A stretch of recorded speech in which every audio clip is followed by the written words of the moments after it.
So, hey guys, today we're taking a look at the upcoming, ban list changes. And there are two separate posts, which is kind of odd, but whatever. So, first off, we're going to be looking at this one. So, time seal. Skip the draw phase of your opponent's next turn. This is going to be unlimited. So, this card is just ass in modern. So, assuming I'm going first, well, what turn is this skipping? So, we have to set the card, then it's activatable the next turn, but it skips the next draw phase. And technically, we can't activate this before our opponent draws.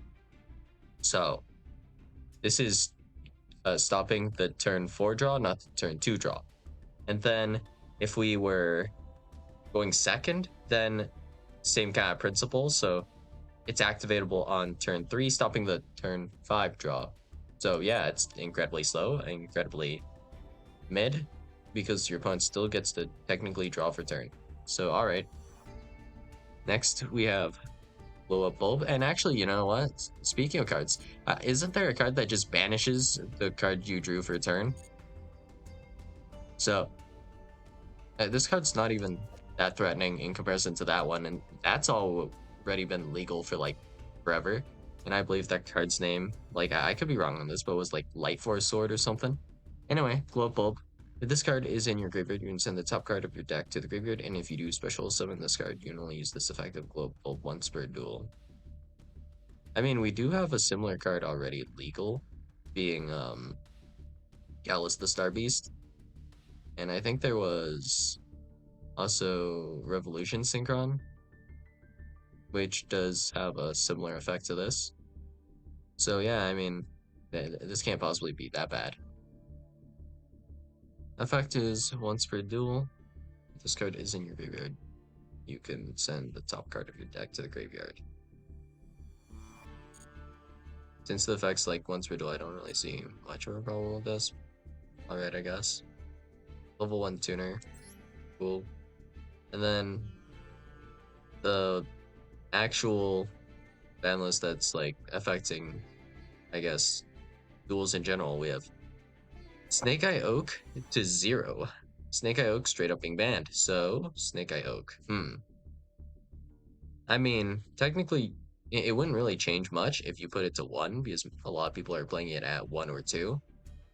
So, the really awkward part of this is mostly that you only have 3 good Snake Eye names, and why this matters is because of specifically Original Sinful Spoils with its effect, Cure. You can banish this card from your graveyard, then target a Snake Eye or Devil Star monster in your graveyard, add 1 level 1 fire monster from your deck to your hand, then place the target monster on the bottom of the deck. So, I guess you could find another level 1 fire to run, that isn't Birch, probably, because Birch's effect is only activatable on your opponent's turn. Aside from that, it can just special summon itself and do essentially nothing. And this special summons a Snake Eye monster from your hand or deck, which you would have, I guess, maybe just an Ash with no targets, unless you're playing yet another level 1 fire. So yeah, you can see the issues that come about when you ban Oak. And this also really affects follow-up plays in all sorts of ways. So like Snake Eye Ash, if this gets negated now, we don't have the option of Original Sinful or Poplar going into Oak. And then if we were to do that, we can reset the Snake Eye Ash, or we can use Oak to get into Flamberge instead. Either or.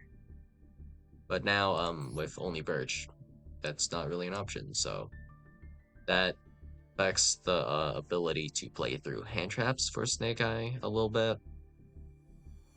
And also it affects the follow-up from Original Sinful Spoils, which is just kind of painful, I suppose.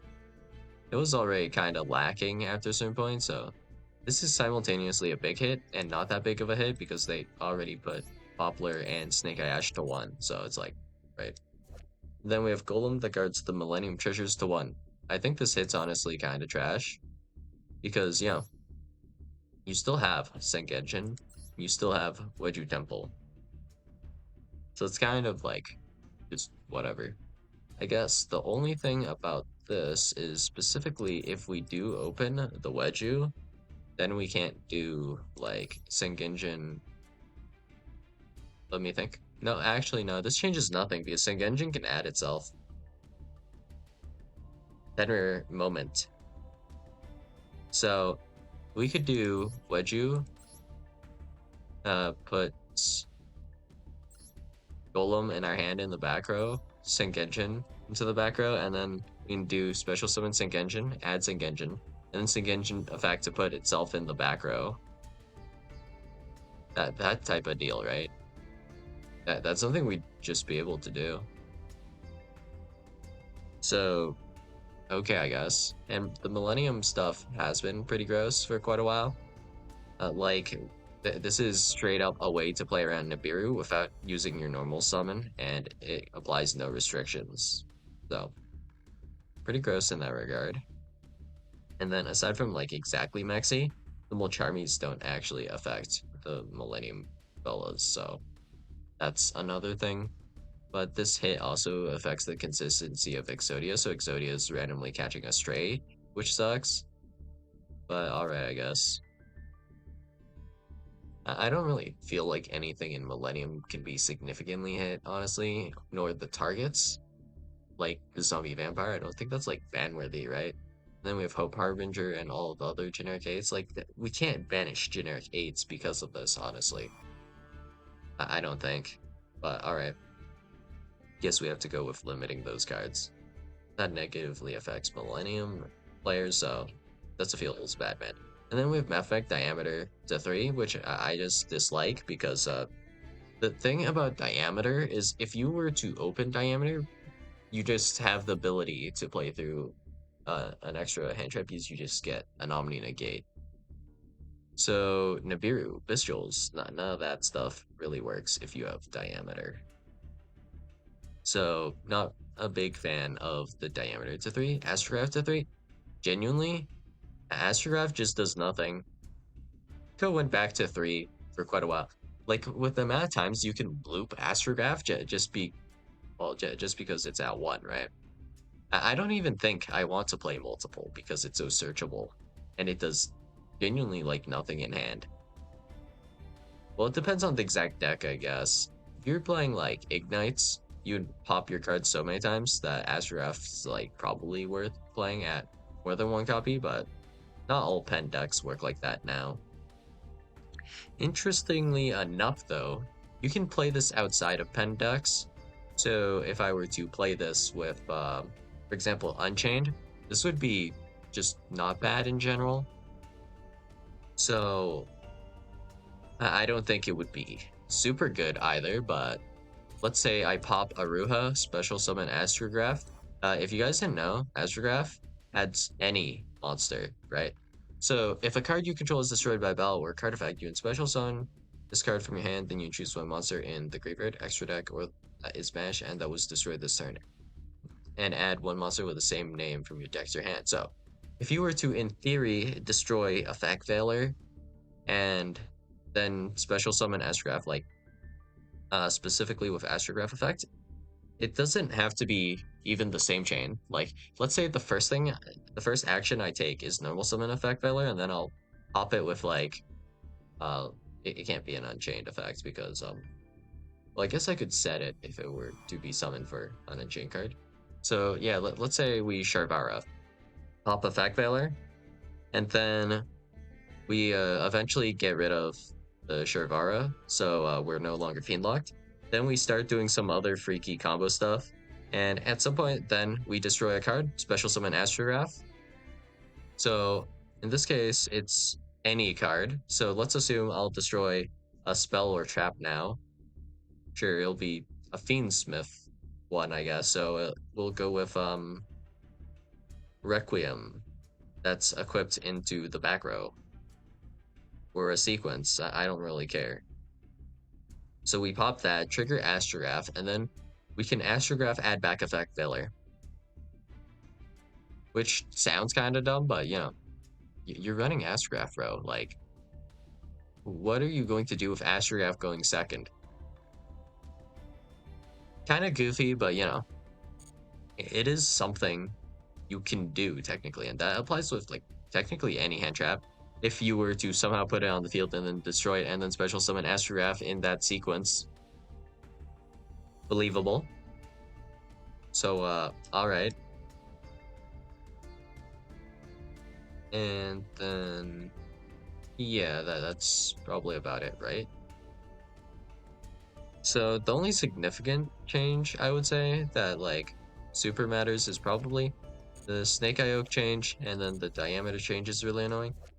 The Golem here to 1, like this does matter, but it's not like you have to play Millennium.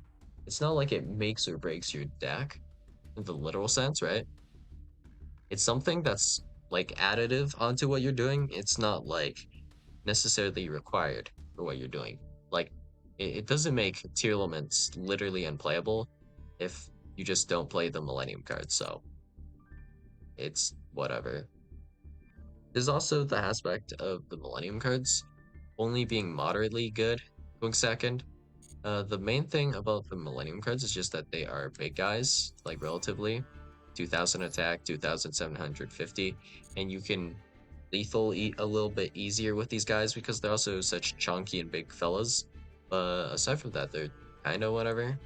It's mostly that you can just spam out bodies without any restrictions. That's the most problematic thing about them, really.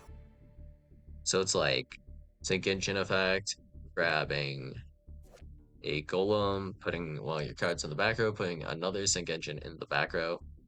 That line is still doable. So honestly, if you think about the problem card in the combo, it's actually Sync Engine.